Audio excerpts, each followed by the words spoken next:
स्वर्णिम युग में देवी देवताओं का वास है।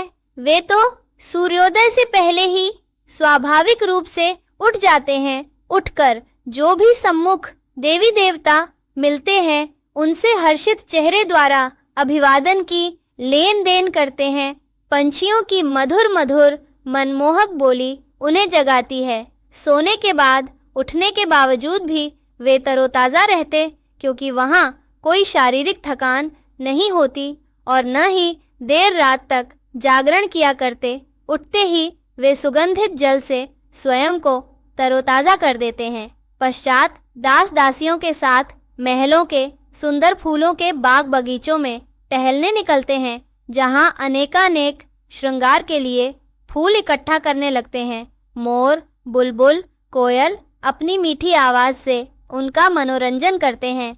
हिरण, खरगोश जैसे सुंदर वन्य जीव इर्द गिर्द रहकर उनका दिल बहलाते हैं। तत्पश्चात वे स्नान आदि के आनंद के लिए बाग बगीचों के बीच बने जड़ी बूटियों के सुगंधित जलाशय में उतरते हैं। उसके पश्चात उन्हें सजाने के कमरे में लाया जाता है। वहां दास दासियां विविध प्रकार के श्रृंगार, जरी आदि से सजे सजाए वस्त्र, नए नए रत्न जड़ित अलंकार और फूलों से, हीरे रत्नों से जड़ित दर्पण के आगे सजाती है और दरबार के लिए तैयार करती है।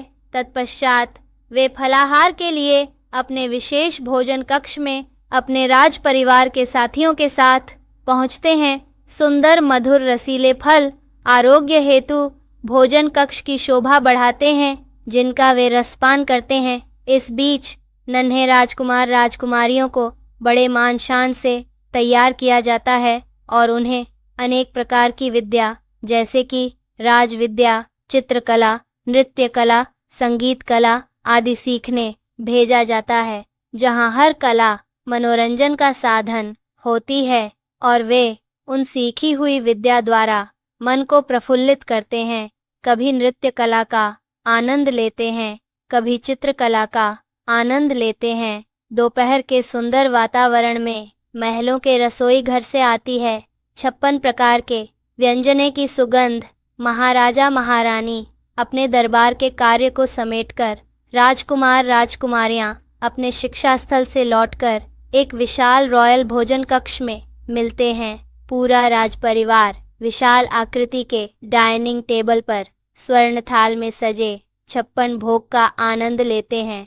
संध्या होते ही राज दरबार में विविध प्रकार के रंगारंग कार्यक्रम आरंभ होने लगते हैं। बच्चों के लिए अलग, वरिष्ठों के लिए अलग स्थान निश्चित किया जाता है, जहां सर्व अपने अपने रुचि अनुसार इन कार्यक्रमों में भाग लेते हैं।